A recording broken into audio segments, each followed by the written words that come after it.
Bestie. Okay, so dekat KS sekarang ada MK Large Double Wristlet in Black. Material dia adalah soft piano leather. Tahan lasak ya. Ada Pima logo juga. Dia adalah gold hardware.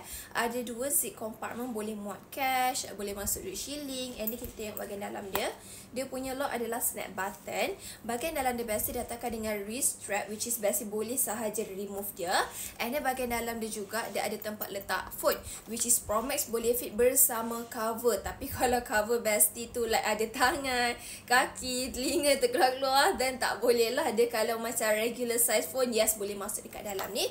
Contoh regular size yang tak ada apa-apa, okay, dia macam ni. Nampak tak? Dia boleh masuk sekali dengan cover, okay, without a problem. And boleh je masuk dekat sini. Nampak tak? Elok je duduk dalam ni. And dekat sini juga Bestie ada ID window. Ada banyak card slot. Ada 2 slip pocket dekat sini Bestie. So kalau usually ruang macam ni suka selit receipt lah. Kalau Kak suka selit receipt dekat sini.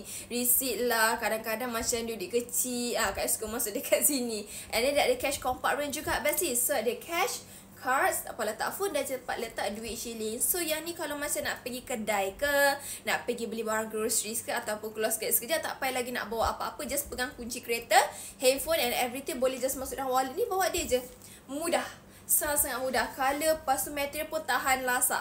Jadi Bestie yang mana berminat dengan double wristlet color black ni, boleh lah grab sekarang dekat shop kita.